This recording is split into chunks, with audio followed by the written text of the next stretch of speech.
Bienvenue à tous à bord du tout premier screencast Binux.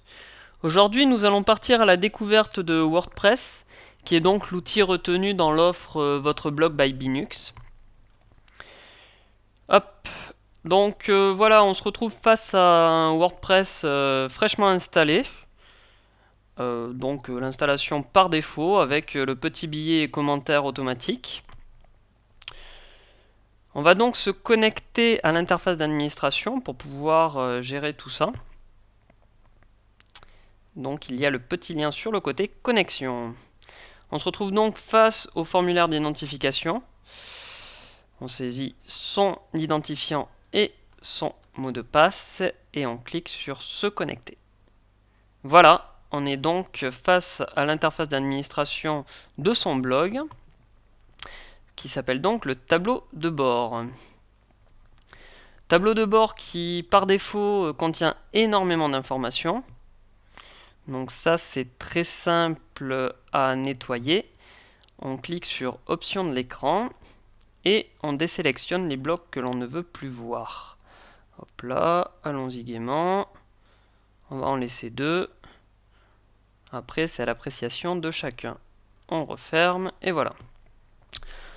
En saisissant les blocs par leur barre de titre, on peut très facilement les déplacer quand ils en ont envie aussi. Voilà.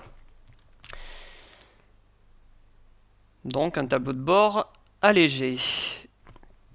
Ensuite, donc à gauche, ce qui nous intéresse et ce dont on va énormément se servir, les différents blocs. Donc le tout premier, le tableau de bord, donc c'est là où on est, et en un clic, quand on est ailleurs dans l'interface d'administration, on revient à cette page d'accueil, avec un petit intitulé pour les mises à jour. WordPress nous informe quand il y a des mises à jour à faire et qui est disponible.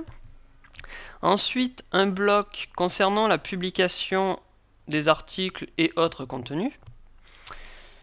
Le dernier correspond aux différents réglages et modifications que l'on peut faire sur son blog.